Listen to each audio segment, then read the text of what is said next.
Grabe yung babae ito, nagmumuta. Sino kaya to? Uy! Bombay girl! Ano ginagawa mo dito? Nagmumotor po.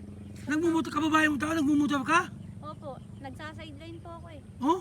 Ang sipag mo, lahat ata ng racket napapasok mo ha. Oh, tapos na ba to? Hindi pa nga po eh. Oh, Isang ikot pa po eh. magkano ang bayad sa ito pag ginatapos mo? Ano po, siguro po mga 3,000 po. 3,000. Ibig sabihin, 5 kabal lang yun. Opo, 5 kawan lang. Kailan naman ang bayad nun? Ay sabi daw po pala nung may-ari po kanina, sabi, baka daw po sa susunod na linggo pa daw po. Kasi sa susunod na linggo pa daw po yung pera. Sabay, may sliding ka naman, ano? Opo. Grabe ang sipag mo. Katatapos mo lang ba? Mhm. Grabe oh. Oh, paano mo naisipan trabaho lalaki to? Ba't mo pinasok ang pagmumotor? Eh, ito po talaga ang pangarap ko eh. Ay, pangarap mo talaga to? Opo. Yayaman ka talaga niya, no? Galing mo.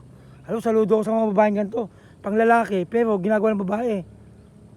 Ayan, oh. Yan, umaambun-ambun na. Matutuyuan ka na naman yan, oh.